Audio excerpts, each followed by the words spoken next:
Hey, what's up? My name is Yotam, and welcome to my Solidworks exercises for beginners. Today, in exercise 1.4, we'll be practicing some of the tools that we learned in my first tutorial by recreating the 2013 Model Mania part from Solidworks.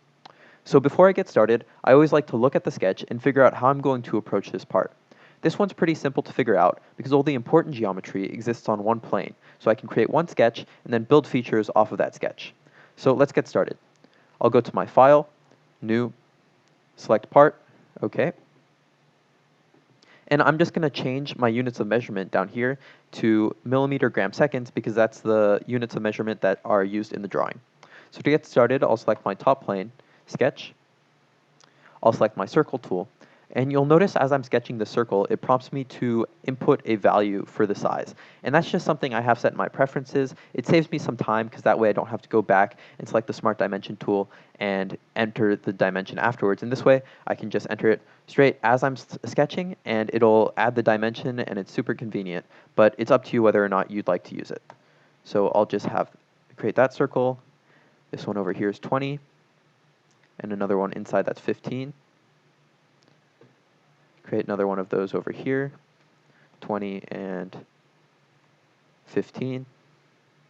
Check. And now I have to create some 3-point arcs from this circle to this circle, and I'll set that to 80. And you'll notice here that I don't have the Add Dimension option selected, and that just means that it won't actually define the dimension. It'll set the radius to that correct size, but it won't use the Smart Dimension tool to actually input that dimension unless I do it manually. So I'm just going to press check, select the Smart Dimension tool, and you'll see that it's already set to 80, but it won't stay at 80 unless I use the Smart Dimension tool and select check. Now I'm going to set these tangent to each other. There we go. Same thing on this one over here. Tangent.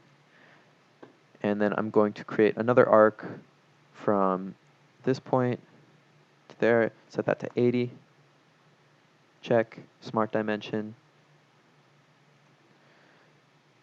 check, escape, and set these to tangent as well by holding down Control, tangent,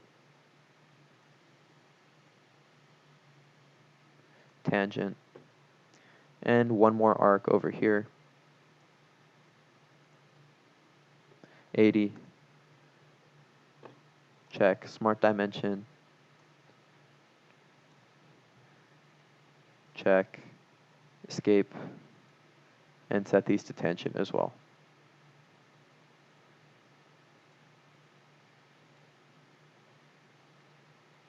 Now I can start inputting some distances, so I'll select the Smart Dimension tool again, select the center point of these.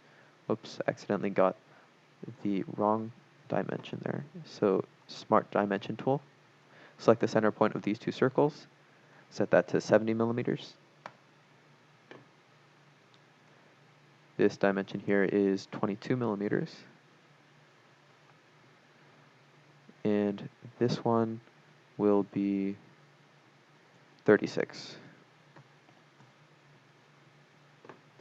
And then you'll see that this is all still blue. That means it's not fully defined. And what I need to do to define it is just select these two center points and set them to horizontal to each other. And there. Now we have a fully defined sketch, so I can move on to my features. I'm going to select my extruded boss feature and select the 3 cylinders that need to be extruded up to 20 millimeters.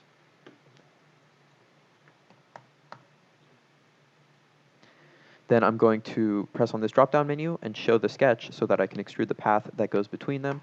Select the feature and select the sketch. Make sure I have the right contour selected. Make sure I don't have the thin feature selected. And this goes up to 12 millimeters. So now I need to create the cutouts that are in the path. And to do that, my first instinct would be to use the shell tool. But you'll see that I run into an issue while I'm using the shell tool, because the wall thicknesses of the larger cylinder and the smaller cylinder aren't the same. So if I input 3 millimeters here, you'll see that I cut out some of the bottom of the larger cylinder, and I don't want that. So there's a few different ways I can fix this issue. So what I can do to fix this is change the order in which I performed my features.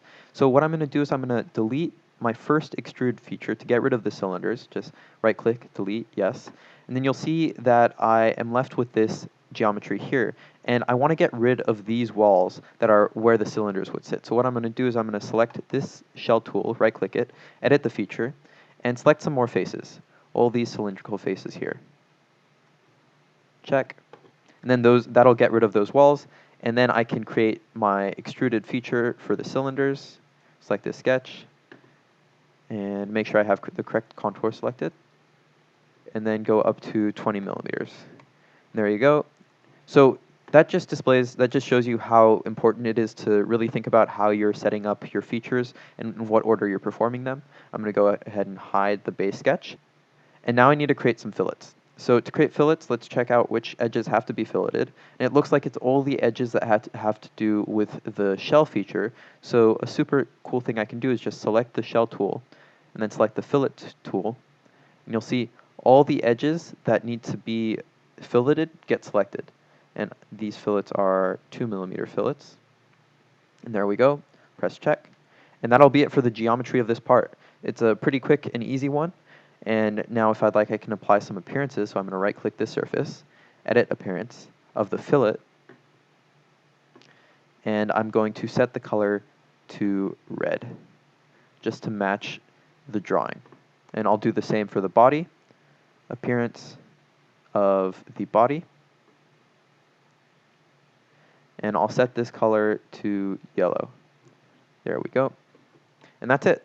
So if you guys have any questions, you can go ahead and leave them in the comments below. I'll be sure to answer them. I hope you found this tutorial helpful, and I'll see you guys in the next one.